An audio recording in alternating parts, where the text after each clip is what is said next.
बिहार चुनाव के लिए एनडीए का फॉर्मूला हुआ फाइनल। बीजेपी और जेडीयू 101 पर लड़ेगी चुनाव।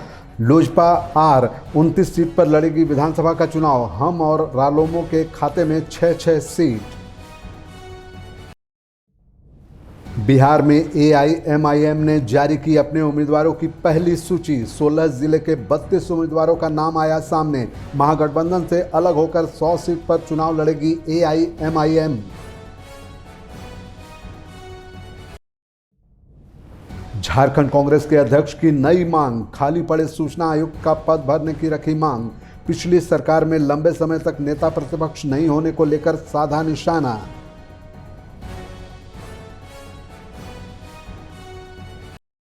झारखंड में फिर एक बार दिखा कुर्मियों के खिलाफ आदिवासी समुदाय का आक्रोश। मोरहाबादी मैदान में निकाला आक्रोश मार्च। एसटी की सूची में शामिल किए जाने का हुआ विरोध।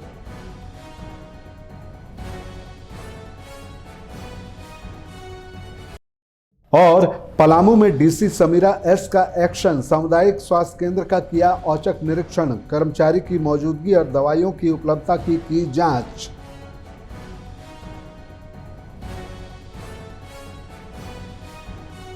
नमस्कार, आप देख रहे हैं आइडियल एक्सप्रेस। मैं हूं हिमांशु शेखर। बुलेटिन की शुरुआत में बात कर लेते हैं बिहार विधानसभा चुनाव से जुड़ी खबर की। बिहार में एनडीए के बीच चुनाव को लेकर सीट शेयरिंग का फॉर्मूला फाइनल हो गया। दिल्ली में घटक दलों की बैठक में 243 सीट का बंटवारा हुआ। बीजेपी और जेडीयू 101 सीट पर चुनाव लड़ेगी। वहीं चिराग पासवान के खाते में 29 सीट आई है और हम पार्टी और आरएलएम 6 सीट पर विधानसभा का चुनाव लड़ेंगे। लंबे समय तक चले खींचातानी के बाद दलों के बीच सीट शेयरिंग को लेकर सहमति बनी। इधर बिहार विधानसभा चुनाव को लेकर एआईएमआईएम ने अपने उम्मीदवारों की पहली सूची जारी कर दी है। पार्टी ने कुल 100 सीट पर चुनाव लड़ने का फैसला किया है, जिसमें से 32 सीट पर पार्टी ने उम्मीदवार उतार दिया है। ये 32 सीट 16 जिलों में हैं। इन जिलों में मुख्य रूप से सीमांचल और मिथिलांचल के जिले शामिल हैं। सूची जारी किए जाने के बाद चयनित उम्मीदवारों ने पार्टी कमान का आभार जताया है। अखिल भारतीय कुशवाहा महासभा ने प्रेस वार्ता आयोजित किया। अखिल भारतीय कुशवाहा महासभा के प्रदेश प्रवक्ता दिलीप कुशवाहा ने की प्रेस वार्ता में उन्होंने कहा कि जो पार्टी सम्मानजनक सीट देगी, कुशवाहा समाज उनके साथ होगा। इसके साथ ही उन्होंने कहा कि 40 से 50 सीट की उम्मीद बिहार विधानसभा में करता हूँ। अभी यही चीज का तो मंथन है और इसीलिए तो प्रेस वार्ता आज रखी गई है समाज की ओर से, जो ताकि हमारे समाज को मैं आज आगाज करता हूँ। अभी भी कुछ बिगड़ा नहीं है, बहुत कुछ अभी समय भी बचा हुआ है, तो इस पे अविलंब निर्णय ले कोई भी पॉलिटिकल पार्टी बिहार के हो या केंद्र की राजनीतिक पार्टी हो, तो इस पे अभी भी समय रहते हुए सोचने की आवश्यकता है। तो इस पे विचार किया जाए। कई कुछ तो भले भांति जानते हैं दिग्गज नेता कौन है कुशवाहा के। अपने अपने इलाके में वो लोग हर पॉलिटिकल पार्टी में जो है सो हर समाज के लोग होते हैं, तो क्षेत्रीय प्रभावित तो यानी कि रहता ही है, लेकिन मुख्य रूप से कुशवाहा समाज के नेता और लीडर नेतृत्वकर्ता जो है सभी लोग भले भांति जानते हैं। उसमें कहने की क्या बात है।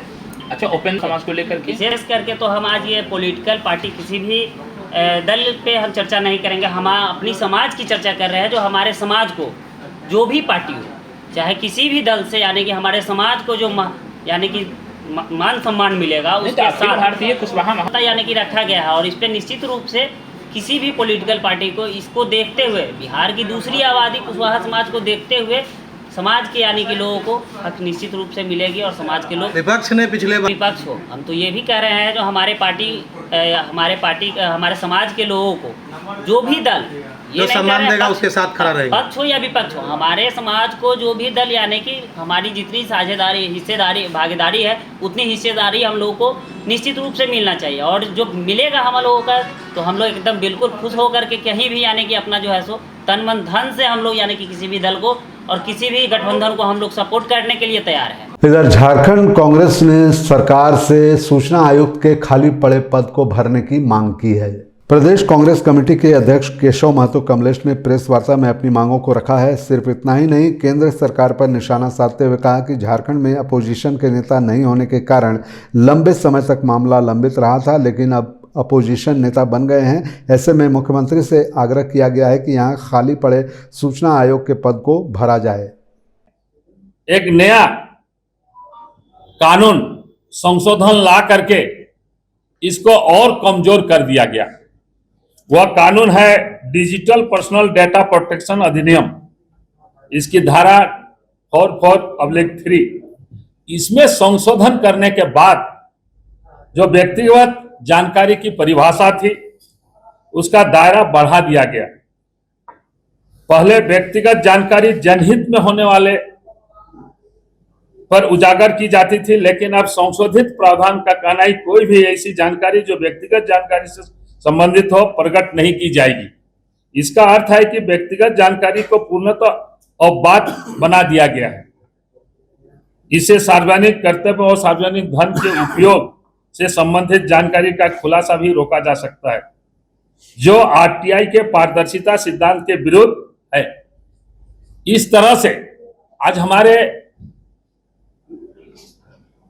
कहीं भी आप जाएंगे तो यूपी की सरकार में जो आरटीआई के संबंध में, ऐसे तो उस समय उन्होंने बहुत ही महत्वपूर्ण, चाहे हमारा मनरेगा भी 2005 में ही बना था, बाद में 6 में फिर बना, हमारा सूचना का अधिकार से लेकर भोजन का अधिकार, बहुत सारे चीज मनमोहन की सरकार। इधर भारतीय आदिवासी पार्टी के सांसद राजधानी रांची पहुंचे।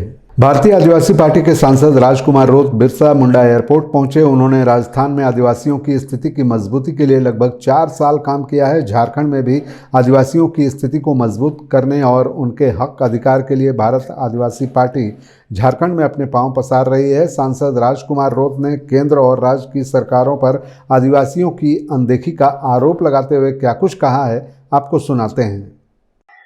बड़ी विडंबना है और मैं झारखंड के मुख्यमंत्री जी का सम्मान करता हूं, और जब इन पे जिस तरह से केंद्र सरकार ने, डबल इंजन की सरकारों ने इन पे तानाशाही बरती थी, उनको जेल भेजा गया था, तो भारत आदिवासी पार्टी भी इस बात को लेके इनके साथ खड़ी थी। लेकिन झारखंड में पैसा एक्ट की बात करें, राजस्थान के शेड्यूल, मतलब भारत के शेड्यूल 5, शेड्यूल 6 इलाके में पैसा एक्ट इम्प्लीमेंट होना चाहिए। 1996 में ये लागू हुआ केंद्र सरकार, लेकिन झारखंड में आज तक इसका अलग से नियम जो बनने चाहिए थे, जो सेंट्रल गवर्नमेंट ने जो प्रावधान किया है कि हर राज्य अपने हिसाब से नियम बनाए, तो राज्य अलग तरीके से अधिसूचना जारी कर झारखंड में, तो सारे राज्यों के अंदर पैसा एक्ट का कानून लागू हो चुका है, ये कह सकते हैं। लेकिन झारखंड के अंदर अभी तक पैसा नियम नहीं बन पाए हैं, ये दुर्भाग्य की बात है। और मैं आपके चैनल के माध्यम से झारखंड की सरकार को कहना चाहूंगा, वो झारखंड की सरकार आदिवासी हितैषी के नाम से वर्तमान में तो पहचानी जा रही है, लेकिन पैसा एक्ट लागू नहीं होने की वजह से इन सरकार पे सवाल खड़ा हो रहा है। हम भी सवाल कर रहे हैं कि अब आदिवासियों के विकास की बात कर रहे हो, आदिवासियों के जल जंगल जमीन की बात कर रहे हो, लेकिन आप पैसा एक्ट क्यों नहीं लागू कर रहे हो। संविधान में आदिवासी अधिकार बनाम जमीनी हकीकत विषय पर आयोजित हुई परिचर्चा। राजधानी रांची में संविधान में आदिवासी अधिकार बनाम जमीनी हकीकत विषय पर आयोजित परिचर्चा में अखिल भारतीय कांग्रेस कमेटी के राष्ट्रीय मीडिया चेयरमैन पवन खेड़ा शामिल हुए। इस मौके पर कृषि मंत्री शिल्पी नेहा तिर्की, प्रदेश अध्यक्ष केशव महतो कमलेश, कांग्रेस के वरिष्ठ नेता बंधु तिर्की, पूर्व मंत्री गीता श्री उरांव भी मौजूद रहे। पवन खेड़ा ने गुरुजी शिबू सोरेन को श्रद्धांजलि देते हुए कहा कि लगातार आपकी और हमारी पहचान पर हमला हो रहा है। आपकी भाषा, आपका भोजन, आपका लिबास और आपकी पहचान सभी पर निशाना साधा जा रहा है। एसआईआर के मुद्दे पर कहा कि पहचान को खत्म करने की यह साजिश है। उन्होंने कहा कि सैकड़ों सालों से आपके खिलाफ साजिश रची जा रही है। जब तक संविधान आपके पास है, आपका जल जंगल जमीन सुरक्षित है। अपने हक और अधिकार की जानकारी होना जरूरी है। वोटर लिस्ट से आदिवासी, दलित, मुसलमानों के नाम काटे जा रहे हैं। केंद्र सरकार पर हमला करते हुए पवन खेड़ा ने कहा कि यह 2 सेठ की सरकार है। हमें तो बहुत आनंद आया। इस तरह के संवाद होते रहने चाहिए, क्योंकि दिल्ली आदिवासी और मूल निवासियों से दूर न रहे। हर राजनीतिक दल को इस तरह के संवाद करते रहने चाहिए, तभी ये दूरी दूर होगी। क्यों लगता है कि आदिवासियों को उनका हक नहीं मिल, क्योंकि आज भी इस तरीके से लोगों ने कहा। आपने देखा जो मुद्दे उठाए, कैसे ज़मीनें छीनी जाती हैं, कैसे कारखाने बिना उनकी सहमति के वहाँ स्थापित किए जाते हैं, कैसे लोकल लोगों को, आदिवासियों को, मूल निवासियों को उनका हक नहीं मिलता, उनको वहाँ नौकरी नहीं मिलती, उनको दूर जाना पड़ता है। अनेक ऐसे सवाल थे जिन्होंने दिल को छू दिया। 6 साल से आप भी यहाँ गवर्नमेंट में हैं, सत्ता में हैं, आप कितना नहीं, हम तो हमारी सरकार तो लगातार इस मामले में संवेदनशील रही है, जब भी हमारी सरकारें जहाँ भी रही हैं। लेकिन जो संघर्ष हमें करना पड़ता है केंद्र सरकार के साथ, वो संघर्ष सबके सामने है। सरना कोड की मांग को लेकर भी लगातार आदिवासी सवाल उठाते हैं। अब तक सरना कोड नहीं मिला, वो कहते हैं कि पैसा नहीं मिला। बिल्कुल, बंधु जी और हम इस पे चर्चा करते रहते हैं। जब भी ये दिल्ली आते हैं वहाँ भी हमारी ये चर्चा होती है। जो न्याय होना चाहिए वो अवश्य होना चाहिए और उसमें देर नहीं लगनी चाहिए। इसके अलावा भी सवाल ऐसे हैं कि जिस तरीके से राज्य में कुर्मी और आदिवासी से झारखंड की अलग अलग जगहों पर जो कुर्मी समुदाय है वो उसमें हमारे पीसीसी अध्यक्ष से मैं आग्रह करूंगा कि इसके जवाब वो दें, क्योंकि स्थानीय मुद्दे हैं जिनकी जानकारी ज़्यादा इनको रहेगी। 15 तारीख को प्रधानमंत्री नरेंद्र मोदी बिहार के सभी कैंडिडेट के साथ, उनकी पार्टी के कैंडिडेट उनके साथ वार्ता करेंगे और सफल चुनाव को लेकर चर्चा करें, उनका काम है, करते रहें। जो नवंबर 14 को रिजल्ट आएगा उस दिन वो किसी से नहीं बात करेंगे, ये मैं आपको। खबरों के सफर में यहाँ रुकेंगे, एक ब्रेक के लिए बने रहिए आइडियल एक्सप्रेस के साथ। बदलते समय के बीच खबरों की दुनिया में आइडियल एक्सप्रेस की एंट्री। खबरों से बनाएंगे अपनी पहचान और रखेंगे निष्पक्ष पत्रकारिता की मिसाल। शानदार टीम, धारदार रिपोर्टिंग, लाइव कवरेज और सटीक विश्लेषण। बिरसा का उलगुलान दिखाएंगे और बुद्ध की धरती पर बढ़ते जुर्म की दास्तां बताएंगे। बंगाल से लेकर सिक्किम और यूपी से लेकर उत्तराखंड की हर छोटी बड़ी खबर से रूबरू कराएंगे। विकास के नाम पर हो रही धांधली बताएंगे और गांव ज्वार से निकलने वाली उम्मीद की किरण दिखाएंगे। सिर्फ पत्रकार नहीं, परिवार की तरह आपका साथ निभाएंगे। हम आइडियल एक्सप्रेस हैं, सच की तह तक जाएंगे। ब्रेक के बाद आपका फिर से स्वागत है। बढ़ते हैं अगली खबर की ओर। इधर कांग्रेस के वरिष्ठ नेता अभिषेक मनु सिंघवी ने डोनाल्ड ट्रंप पर निशाना साधा। वेनेजुएला की नेता मारिया कोरिना मचाडो को नोबेल शांति पुरस्कार मिलने की चर्चा पूरी दुनिया में हो रही है। अमेरिकी राष्ट्रपति डोनाल्ड ट्रंप के समर्थकों को उम्मीद थी कि इस बार उन्हें यह पुरस्कार मिलेगा। ऐसे में ट्रंप को लेकर चुटकी ली जा रही है। ताज़ा मामले में राज्यसभा सांसद और कांग्रेस के वरिष्ठ नेता अभिषेक मनु सिंघवी ने ट्रंप पर निशाना साधा है। सूचना का अधिकार अधिनियम 2005 के 20 वर्ष पूरे हुए। सूचना का अधिकार अधिनियम 2005 के 20 वर्ष पूरे होने पर गुमला के बिरसा मुंडा एग्रो पार्क में आरटीआई और सामाजिक कार्यकर्ताओं ने सूचना अधिकार दिवस मनाया। केक काटकर, मिठाइयां बांटकर और कार्यशाला आयोजित कर नागरिकों में सूचना के अधिकार के महत्व को रेखांकित किया गया। मौके पर भारतीय सूचना अधिकार रक्षा मंत्र के केंद्रीय महासचिव आनंद किशोर पंडा ने कहा कि आरटीआई कानून नागरिकों को सशक्त बनाता है और शासन प्रशासन में पारदर्शिता और जवाबदेही सुनिश्चित करता है, जबकि आरटीआई कार्यकर्ताओं ने शासन में लापरवाही और राज्य सूचना आयोग की निष्क्रियता पर चिंता जताई। वहीं भूतपूर्व सैनिक तारसियुस एक्का और सेवानिवृत्त कर्मचारी बन्नू बाबू ने राज्य आयोग में वर्षों से सूचना आयुक्तों की कमी और सरकारी उदासीनता पर नाराजगी जताई। नारायण भगत ने कहा कि निष्क्रिय आयोग भ्रष्टाचार को बढ़ावा दे रहा है।